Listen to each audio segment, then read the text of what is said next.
बिस्मिल्लाहिर्रहमानिर्रहीम। भाई अब्दुल वारिस जो 2006 में ईसाइयत से इस्लाम की तरफ आए थे, यूथ क्लब वालों के ज़रिए इनसे मेरा रब्ता हुआ था। मेरी बड़ी ख्वाहिश थी कि इनका एक इंटरव्यू लिया जाए।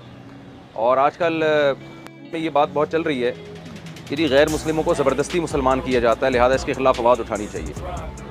यानी इस पर तो बात ही नहीं हो रही कि ये किया जाता भी है कि नहीं किया जाता। गैर मुस्लिमों को ज़बरदस्ती मुसलमान किया जाता है या नहीं किया जाता, होना तो पहले इस पर बहस चाहिए थी ना कि इसके कोई सबूत हो हमारे पास। लेकिन जो इस्लाम दुश्मन क़ुव्वतें बड़ी होशियार होती हैं, उन्होंने बात यहाँ से शुरू की है कि इसके ख़िलाफ़ आवाज़ उठानी चाहिए कि ऐसा क्यों हो रहा है। यानी वही बात हो गई ना, जब ज़ुलेखा ने हज़रत यूसुफ़ अलैहिस्सलाम को बरगलाया और जब दोनों दरवाज़े की तरफ भागे तो ज़ुलेखा का शौहर जो था वो सामने खड़ा हुआ, उसने मंजर देखा तो ज़ुलेखा ने क्या कहा कि मा जज़ाउ मन अरादा बि अहलिका सूअन, कि आप बताइए कि जो आपकी बीवी के साथ गलत सोचे, गलत करने की कोशिश करे, उसकी सज़ा क्या होनी चाहिए। चालाकी ये की उसने ये बहस ही बदल दी कि भाई पहले ये तो तहकीक हो गलत कौन कर रहा था, ये कर रही थी कि वो कर रहे थे। लेकिन उसने क्या किया, उसने होशियारी में ना ये बात शुरू कर दी कि आप ये बताइए कि जो आपकी बीवी के साथ गलत सोचता है, गलत करने की कोशिश करता है, उसकी सज़ा क्या होनी चाहिए। तो ये होशियार लोगों का काम है कि वो पहला जो मुकदमा है ना उसको पी जाते हैं कि पहले इस पे बहस हो कि गलत कौन कर रहा है। तो हम जो यहाँ मुशाहिदा कर रहे हैं, कितने गैर मुस्लिम इस्लाम कबूल करते हैं, उनको उनके घर वालों की तरफ से उन पर दबाव होता है, कत्ल की धमकियाँ दी जाती हैं कि तुम मज़हब क्यों छोड़ रहे हो। मेरे पास ऐसे दर्जनों वाक़े आते हैं और पाकिस्तान में भी हैं, इंडिया से भी खबरें आती रहती हैं कि कोई लड़की मुसलमान हुई है तो उसके वालिदैन ने, उसके ख़ानदान ने धमकी दी कि हम तुम्हें कत्ल कर देंगे। पाकिस्तान में भी हिंदू आए, मुसलमान हुए, ईसाई आए और उन पे दबाव होता है, उन पे धमकियाँ होती हैं। लेकिन मैंने आज तक नहीं देखा कि किसी मुसलमान ने किसी हिंदू या ईसाई या किसी सिख को कहा हो कि आप इस्लाम कबूल कर लें वरना हम ये कर देंगे, वरना हम ये कर देंगे, हम भी यहाँ ज़िंदगी हमारी गुजरी है। मैंने आज तक नहीं देखा। तो ये एक प्रोपेगेंडा हो रहा है इस्लाम के ख़िलाफ़, पाकिस्तान के ख़िलाफ़, मुसलमानों के ख़िलाफ़ कि ज़बरदस्ती यहाँ मुसलमान बनाया जाता है। बिल्कुल गलत है ये, कोई ज़बरदस्ती मुसलमान नहीं बनाया जाता। आपके सामने आज इनसे भी हम थोड़ी मालूमात लेते हैं क्योंकि गैर मुस्लिम तबकों में इनका बहुत रहना रहा है, बहुत दफ़ा ये रहे हैं। हम मुसलमानों को कोई एतराज़ नहीं अगर कोई अल्लाह को खालिक कह रहा है या बनाने वाला कह रहा है या क्रिएटर पुकार रहा है।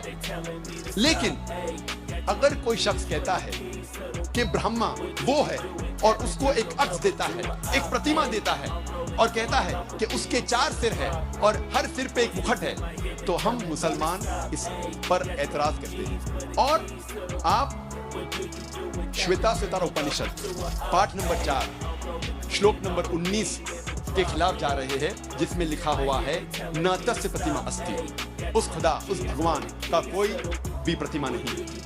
और एक नाम ऋग्वेद किताब नंबर 2 पाठ नंबर 1 मंत्र नंबर 3 में है विष्णु। विष्णु अंग्रेजी में है सस्टेनर, चेरिशर। हिंदी में हम कहेंगे पालने वाला, उर्दू या अरबी में कहेंगे रब। हम मुसलमानों को कोई एतराज नहीं अगर कोई कहता है कि अल्लाह रब है या पालने वाला है या चेरिश या सस्टेनर है। लेकिन अगर कोई शख्स विष्णु को कोई अक्स देता है, कोई प्रतिमा देता है और कहता है कि विष्णु वो खुदा है जिसके 4 हाथ है, एक हाथ में है चक्रा, दूसरे हाथ में है शंख, और वो पानी पे जा रहा है सांप के ऊपर या हवा में उड़ रहा है गरुड़ा पे, हम मुसलमान इस पर एतराज करते हैं। और आप यजुर्वेद पाठ नंबर 32 मंत्र नंबर 3 के खिलाफ जा रहे हैं, जिसमें लिखा हुआ है न तस्य प्रतिमा अस्ति, उस खुदा, उस भगवान की कोई भी प्रतिमा नहीं है। ऋग्वेद में लिखा हुआ है किताब नंबर 8 पाठ नंबर 1 मंत्र नंबर 1 में मां चिदन यदि संसद, भगवान एक ही है, सिर्फ उसकी पूजा करो, सिर्फ उसकी तारीफ करो। ऋग्वेद में लिखा हुआ है किताब नंबर 6 भाग नंबर 45 मंत्र नंबर 16 में या एक इतमुश्ती ही, एक ही खुदा है, एक ही भगवान है, उसकी सिर्फ तारीफ करो, सिर्फ उसकी पूजा करो। और हिंदू धर्म में बुनियादी उसूल, फंडामेंटल क्रीड है एकम ब्रह्म द्योत्या नास्ते नेहना नास्ते किंचन। भगवान एक ही है, दूसरा नहीं है, नहीं है, नहीं है, जरा भी नहीं है। There is only one God, not a second one, not at all, not at all, not in the least bit.